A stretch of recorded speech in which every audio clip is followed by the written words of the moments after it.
Stop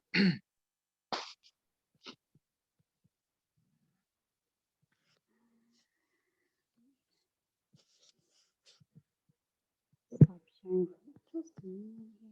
All right.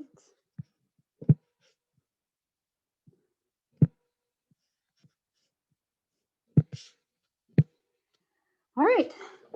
Thank you for attending this session tonight.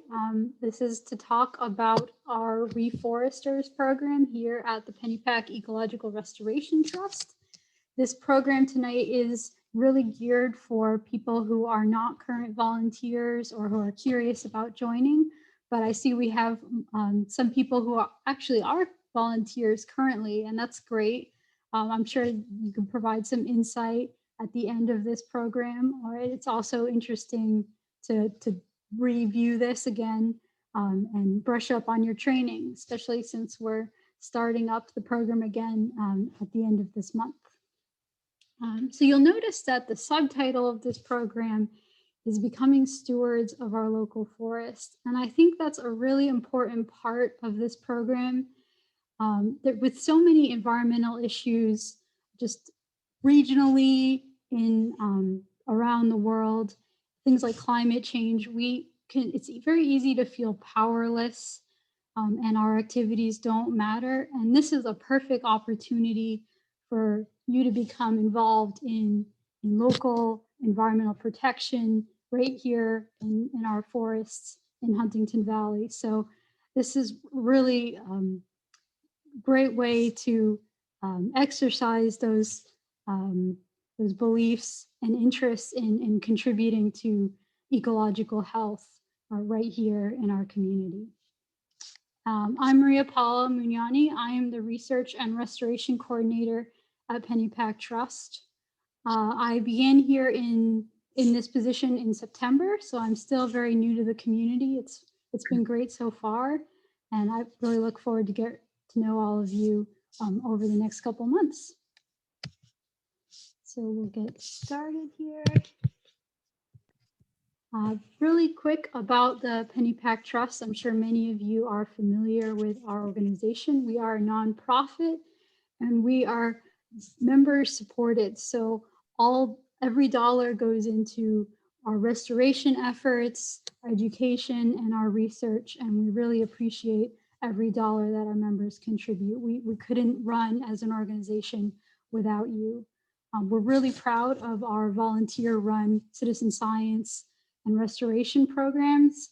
Again, we are a very small staff, and so we really appreciate our volunteers' efforts at the Trust. And our mission really revolves around restoring the ecosystems that we've acquired here in this suburban landscape, conducting science and educational outreach, and trying to encourage public appreciation for the natural world. Many of you are aware of our mixed land use history here in Montgomery County. This is an aerial photo from 1942. And what's immediately evident is how heavily farmland was present on this landscape.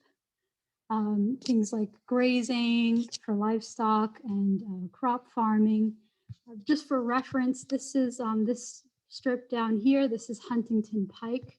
Up here is Wineberry Road. So this area here is Pennypack Creek, and you can see some of it was still is forested after it had been cleared during the colonial era. But all these forests were disturbed. We don't have like virgin forest remaining, and other land uses like timber and residential use was also present here. But this is a disturbed landscape, which adds an extra layer to our restoration needs. Today, we still are even more affected by the urban landscape. We're literally a little island of habitat amongst all this urbanization. And so we really put a lot of emphasis in the connectivity of our landscape and all our habitats. And it's really important for the wildlife and the species and biodiversity that we want to retain here at the Trust.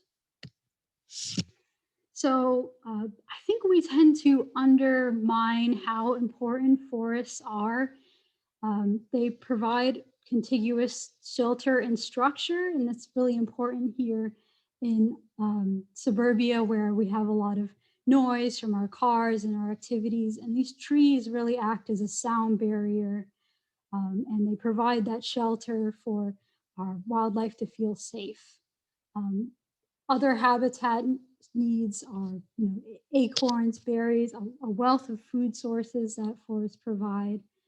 A lot of species really need that forest to breed in. They prefer that structure. So without these forests, their populations would decline. And then there's a range of ecosystem services that forests provide, including soil protection through their root systems. They'll be stabilizing stream banks, water quality. Oops, we've got someone in the waiting room. Water quality in terms of filtering out pollutants with their roots.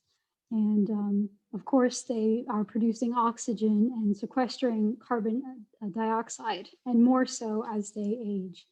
So really a lot of services that these forests provide.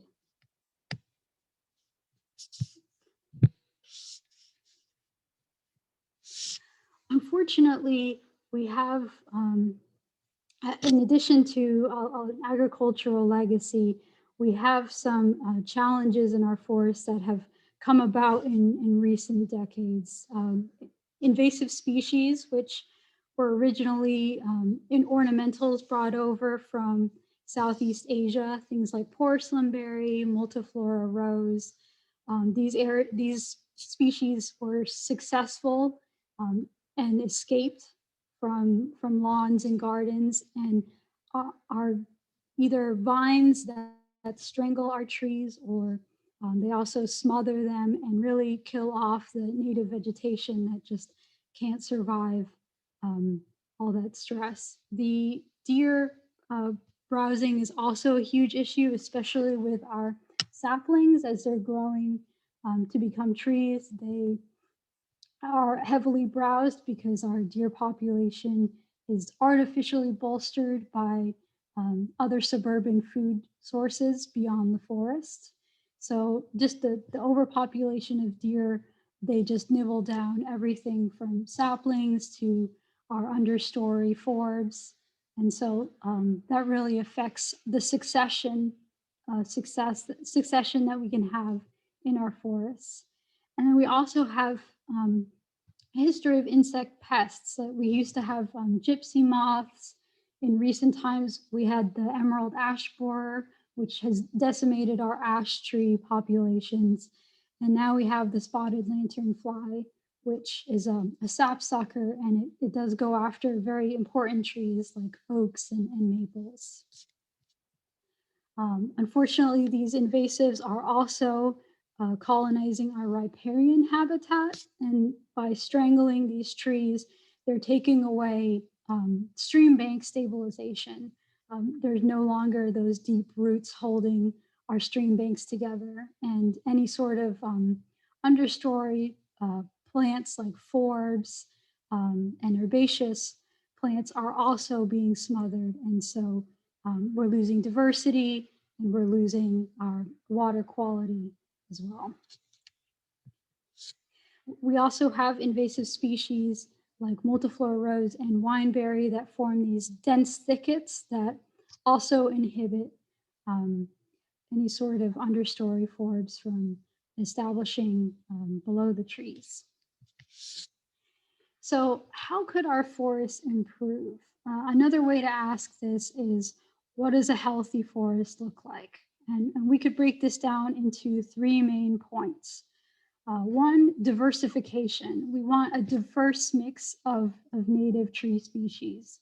If we had planted all ash in our forests, we would be in big trouble right now because an insect pest would have decimated all of them. So A resilient forest has a diverse mix of species, so if any one of them is targeted by a pest or some sort of disease outbreak, the whole forest isn't affected. Structure. So having a mixed set of tree ages, having seedlings, young saplings, middle-aged trees, and older trees. This ensures that as older trees die, there's some other trees there to replace them in the canopy. Therefore, maintaining that structure, that's really important for our wildlife and diversity of a canopy, a mid-layer, and a shrub layer.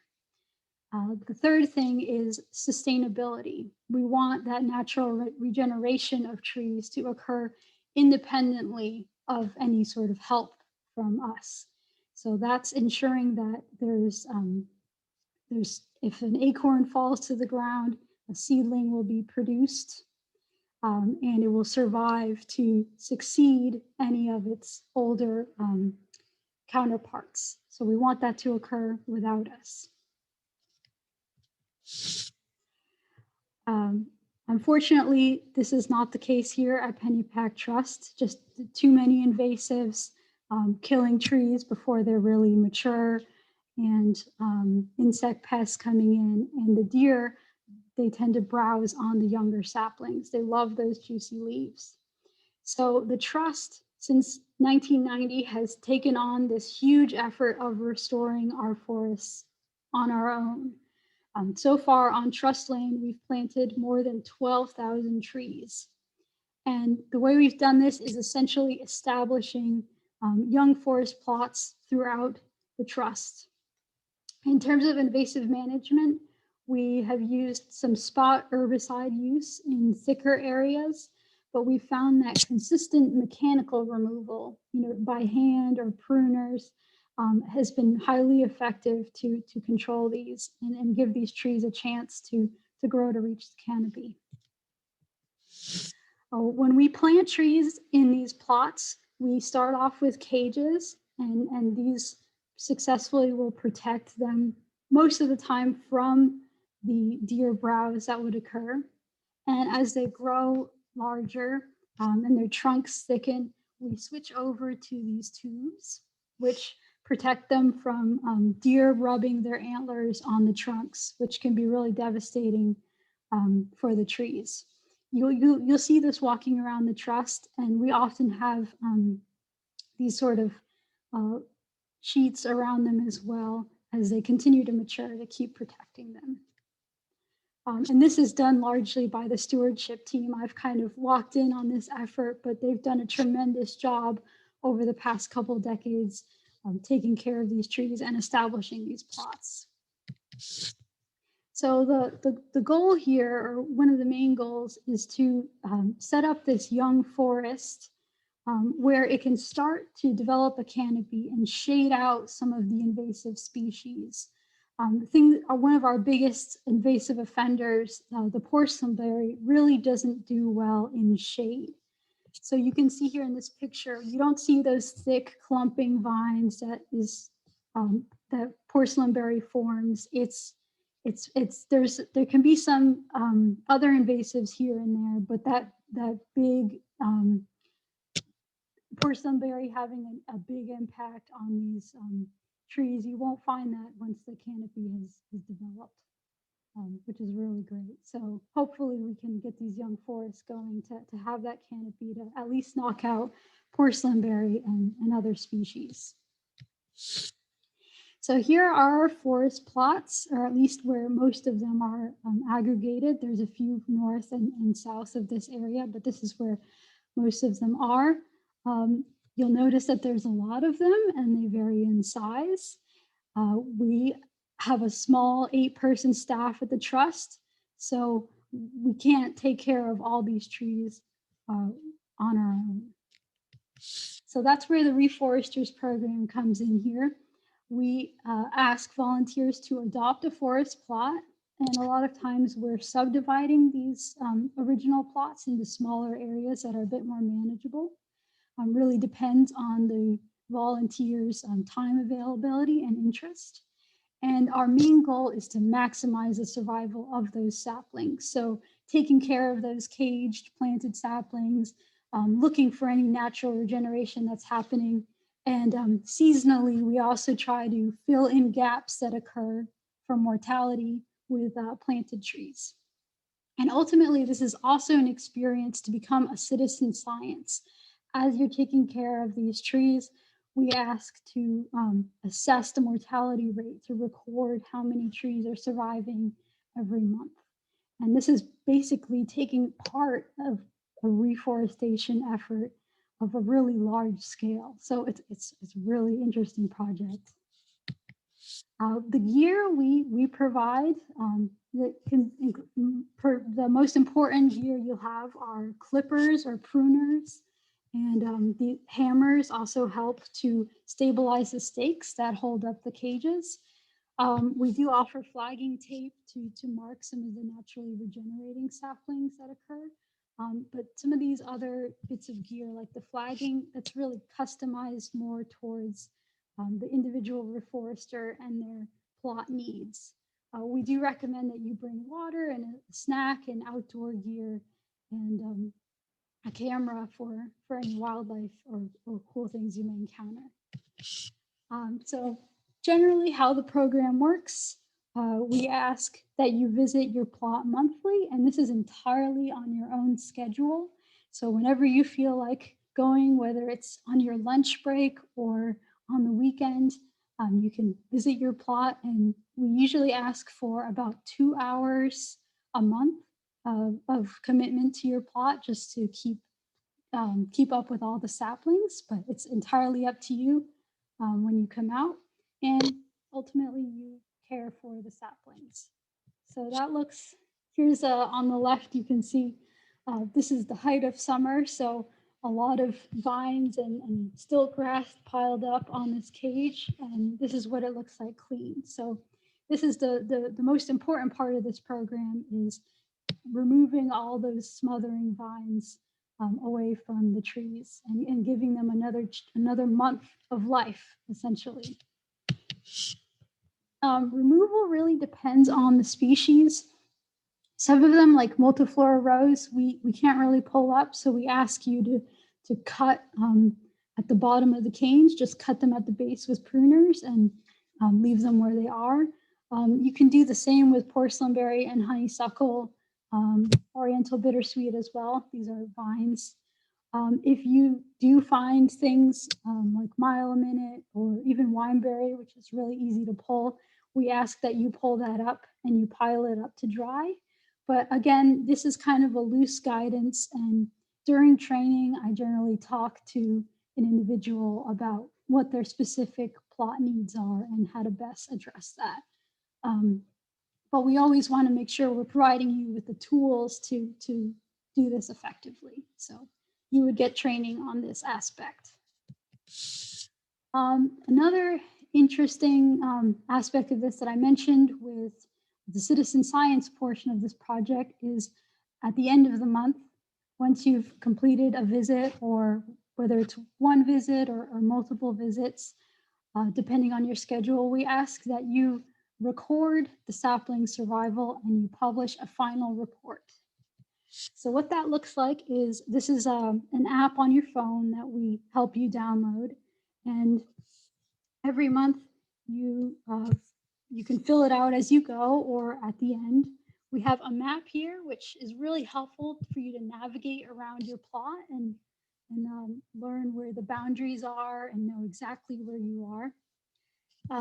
And once you've filled out this general information, like your name and the plantation, we ask that you rate what it looks like at the beginning of the month, depending on how heavily invaded your cage trees are. And we also ask for a count here of how many of your saplings are alive. Do you have one die this month? And if there's any naturally regenerating saplings, so really young trees that we didn't plant that have just started to pop up on their own, how many of them have you found that you want to add to your cohort that you will protect every month? And after that, there's a final rating. Sometimes hopefully it improves from, poor to good, but sometimes it depends on your plot. And the other aspect of this app that's really interesting is you can take a picture and it will be geolocated to a spot. So say you have a tree that's dead, but you're not quite sure, and you want me to check it out, take a picture, put a little caption on it, and that I can go out, follow the coordinates, and check it out for myself. And you can record any data that way, whether it's like something new you want to add or a question you have. It's a really useful tool just to take the picture and it drops a point exactly where it is in your plantation. So this form actually goes to this big data portal, which you would have full access to as a reforester. And you can also creep on other reforesters' work just to see what they're up to and see how their plantation is. But most of all, you can go look back at previous reports you've submitted or different points that you've dropped, like maybe a tree that you found you want to return to. It's all going to be here on this data portal. So a really great visual way to return to any data you've collected.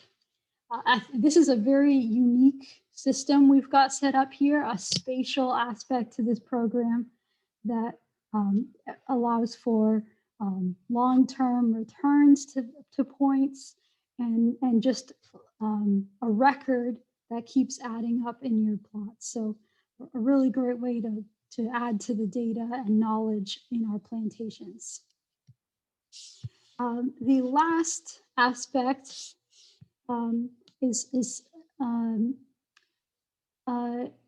is not one of the primary goals of the program, but it has been really helpful for us to start to take back some of these plots that maybe have invasives on the fringes. So tagging a volunteer, tagging that naturally occurring sapling that we didn't plant. This is especially important if you have a plantation that has very few saplings coming up, or what we would say very little recruitment, and you want to protect them to make sure a vine doesn't start strangling that sapling as well. You would mark it with tape that we'd provide you, some pink flagging tape, and that way you can return to it every month and keep caring for it. I would say that this isn't much of a priority when you have a plot that's really dominated by saplings naturally occurring. That's really great. That means the forest is becoming independent of our help. But in areas that are really sparse, it's a really helpful way to keep that succession going and move towards a healthy structure. The other aspect that for certain reforesters that want to take over more of their plot, we do ask if you're interested, if you want to expand beyond your saplings and maybe start clearing areas that are really dominated by invasives. Maybe they're kind of on the fringes of, or they're just an area that's been kind of impenetrable historically for our stewardship team. That would be really helpful if you want to expand into other areas. And maybe there'd be a gap there where we want to plant trees to continue to take over this landscape and return it to a diverse native forest. So that's also going to depend on your plot and your time availability, but it is an option if you want to expand beyond what's already there. And to the right here, this is an example of a flagged sapling, or what we would call a volunteer regenerative sapling. So you know to return to that next month and make sure you're still okay. I want to quickly go through a few examples of invasives. I'm sure some of you have seen these around the trust and frankly in our region, as they're pretty extensive. One of our main offenders is Porcelain Berry. These berries are, this is a part of the grape family, and these berries are spread by birds. And so it's been very successful at just dominating forest areas and just smothering trees. And once they're established, it takes a lot of effort to clear an area. A couple other invasives. We have these are pretty distinct. They have these triangular leaves, and they grow quite quickly. So they can take over a sapling over a month pretty easy. We also have Multiflora rose and Wineberry. These are those two thicket-forming species that can just smother an area, and they have prickles on them, so they're a little bit tough to work with, but they really block any sort of tree seedlings from popping up, in addition to herbaceous plants. And we also have strangling vines like Japanese honeysuckle and Oriental bittersweet, and you can really see how they cut into the trees and strangle them. And it's amazing how thick these vines can get. So they're very effective at strangling our young saplings. One thing you may be thinking about right now is, I don't really know many plants. Like, I don't know how I could do this. How could I really help if I don't know what's native and what's invasive? Well, our training gets you started on identifying all the invasives, and that's going to be catered to what your plot has. So we should, I would be giving you one-on-one training to ID these invasives. But a lot of our reforesters have expressed an interest in learning more native trees and native shrubs. And so this is something I've started to make. It's an app where it teaches you tree ID and some shrub ID right here at the trust. And this is a perk of being a reforester. Nobody else can access this. These are trees out not too far from our parking lot in a forested area. And I've tagged with GPS the location of each species. And so with our app, you'd be able to walk over to the tree. It would tell you what it was on the app.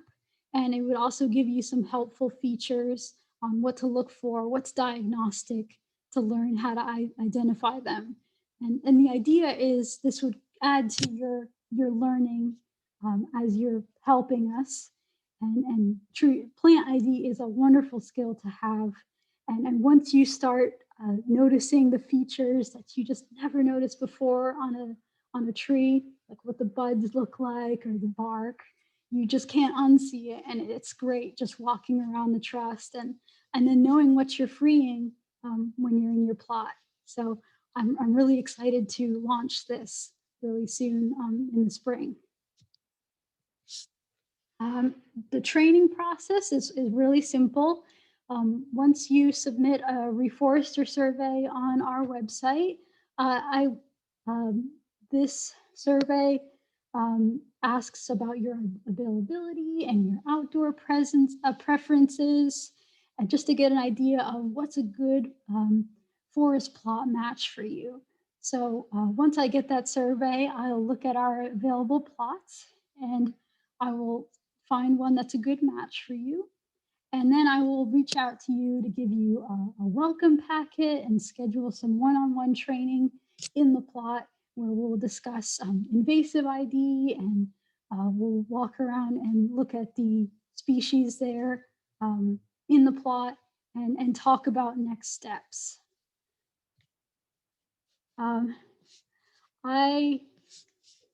One of the things that you that you may have noticed just walking around the trust is we have a great deal of wildlife that benefits from the restoration work we've done so far. And you'll notice that as you work in your plot, you'll be observed. And so this is a great perk of being out there on your own piece of the Pennypack.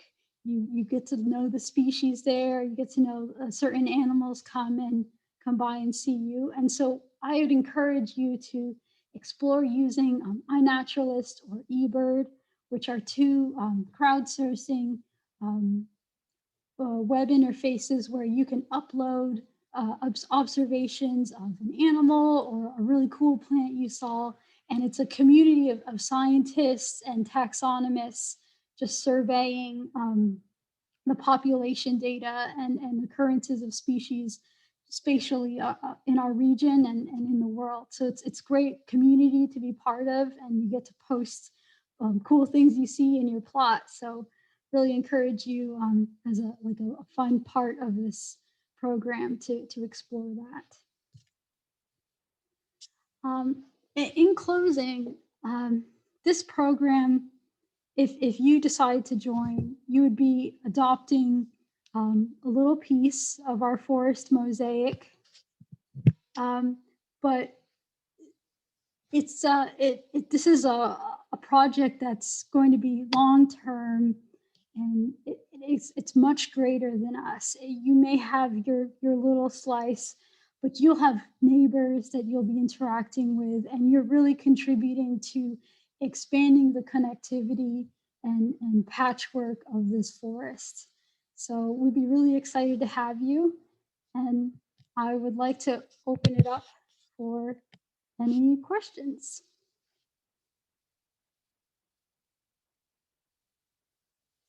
I'll check the chat box in case I missed things.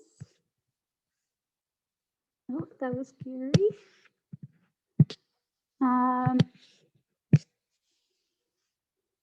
See, any questions can include what sort of plots that you have, how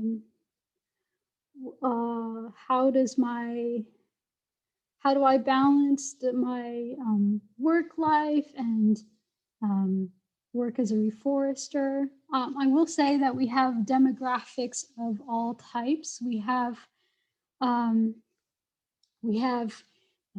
retirees, we have people working a 9-to-5 job, we have recent graduates from their undergrad, and they all schedule around whether it's going on the weekends or maybe they have like an hour lunch break and they work really close by. Everyone is able to make it work. And I should say also that as a first step, when you adopt a plantation, I encourage people to explore it first and take their time to get to know it. And I am free beyond that first training to go out with you and do some work hours with you and help you get to know the area and guide you through the process. So this isn't like, cool, you have a plot, good luck. Like we're not launching you out there and leaving you. This is a supportive program, and I'm able to guide you through it and always available for questions or meeting in person. And it's been very COVID friendly as well. Everyone wear masks, and we would be at a distance during training without any issues. Ooh, we got some questions. Should you plan to go around the same time every month? No. So you can literally go like the first of one month and then the last of the next month. I would say if maybe in your 1 month you don't get around to all the saplings and things are really thick, I would schedule to come earlier in next month just to make sure everyone's, all the saplings are doing okay.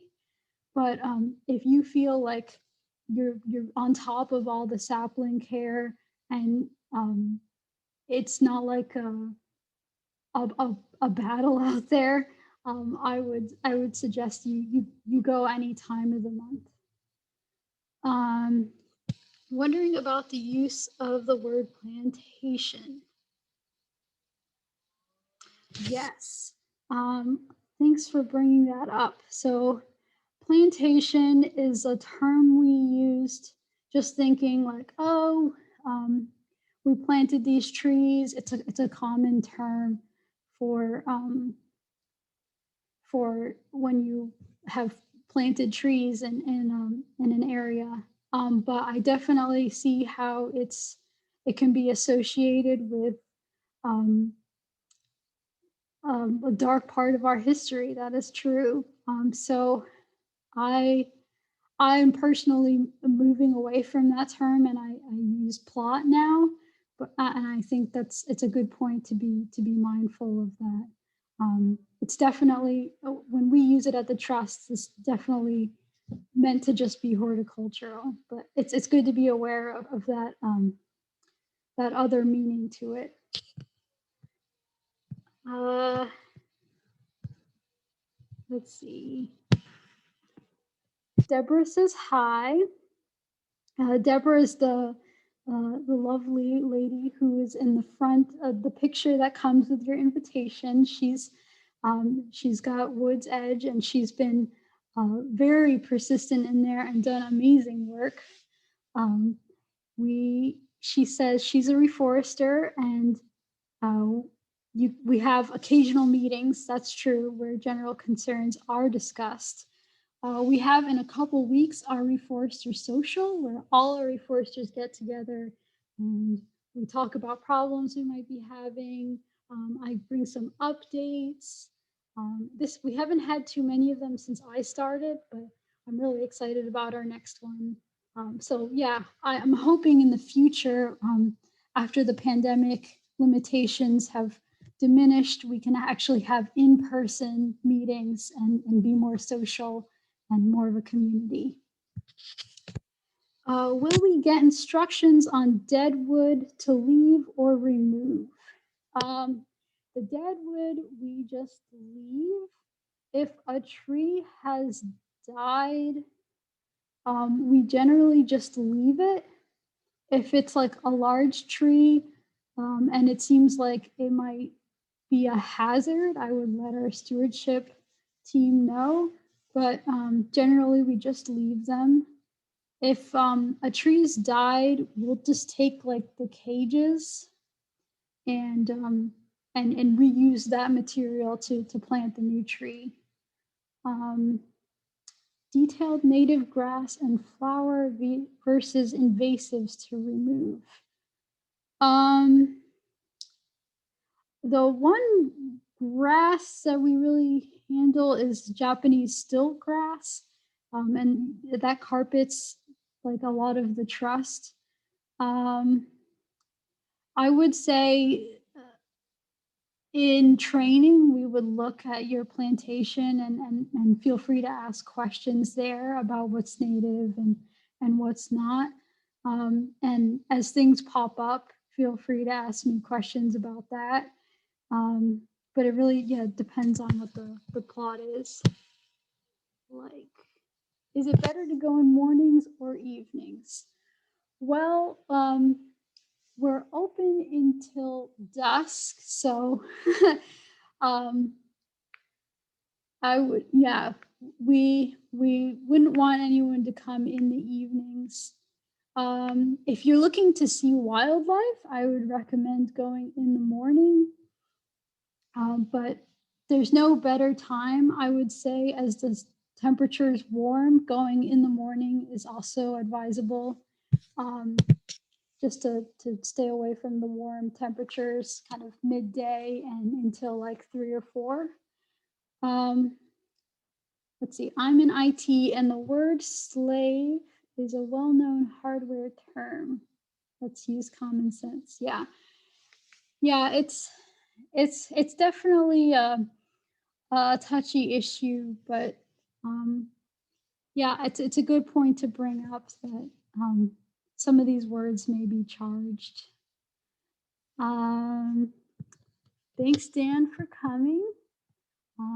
Sorry you had to leave early. Is the Reforesters survey available now? It is, if you go to our website, which I will post. I should say my predecessor, Josh Bruce, did a great job setting this program up. And he set up this lovely website. You can view and actually preview that survey and kind of see how it works without affecting any data. So I can actually stop sharing for a second here. And I will post to the chat. That's our website.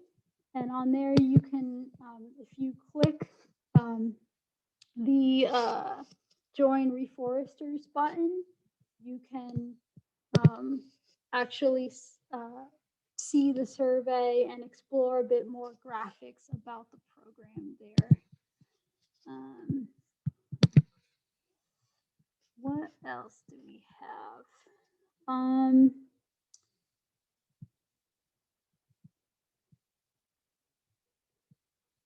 I am the organizer of a youth environmental group and we would love to participate. Is this possible?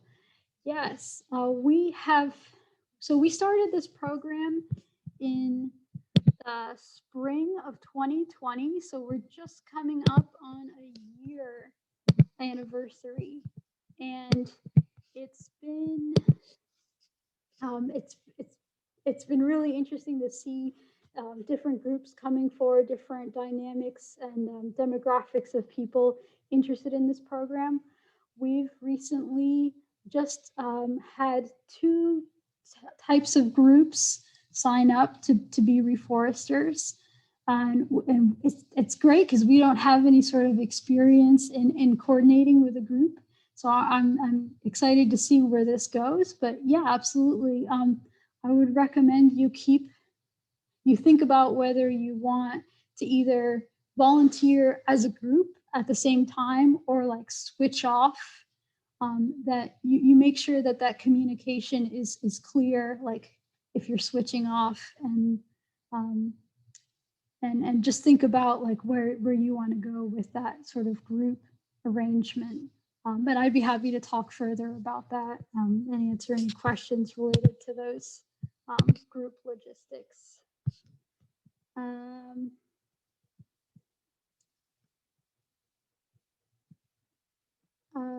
Deborah is saying she goes a few times a month to her site, and she's out there anywhere from noon to 3 for an hour or an hour and a half. She recommends iNaturalist.